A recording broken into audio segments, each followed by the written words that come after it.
दामनजोड़ी 21तम विश्व शांति महायज्ञ और दिव्य प्रवचन।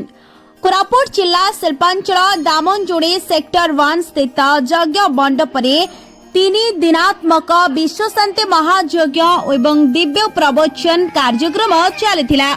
सोमवार दिन विधिबद्ध भाव में अंकुरारोपण पर मंगलवार सकाळे श्वेत सुवर्ण क्षेत्र पुष्करणी 108 कलशरे जल आनी यज्ञ मंडपरे स्थापन करा जायतिला एवं घट स्थापन करा परे साला संस्कार अग्नि संस्कार करा जायतिला। बुधवार दिन सूर्य पूजा कामधेनु पूजा यज्ञ नारायणकर 16 उपचार पूजा एवं गीता यज्ञ चंडी पाठ आलती आदि नीति करा जायतिला। जाजपुरर बिरंची नारायण पंडा विभूति भूषण मिश्र सुब्रत कुमार नंद गोवर्धन दास प्रमुख पुरोहित पूजा कार्य संपादन करथिले।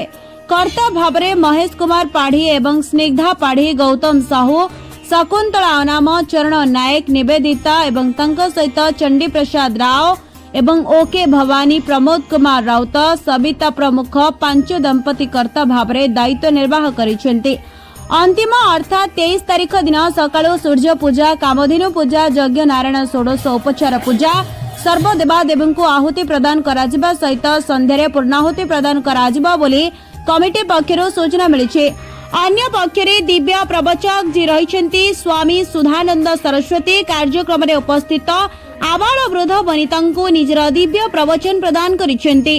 आजिर इंटरनेट जुगरे विशेष करी छोट पिला एवं युवपीढ़ी यार बसवर्ती न हुई निज भविष्य गठन निजको मानसिक स्तर में प्रस्तुत करने को उपदेश देते। भारतीय धर्म संस्कृति परंपरा को बजाय रखा सहित यह विश्व दरबार में प्रतिपादन करने युवपीढ़ी को आह्वान करिसेंती।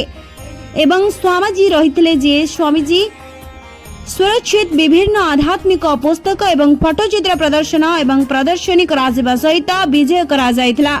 विश्व शांति महायज्ञ कमिटी सभापति सरोज कुमार नाथंकर प्रत्येक तत्वावधान में चलिथिबा एही आध्यात्मिक कार्यक्रम को कमिटीर सदस्य माने मिलित भाव में परिचालन करुछंती। दामनजोड़ी सुदर्शन सेनापति रिपोर्ट ओम टीवी ओडिशा।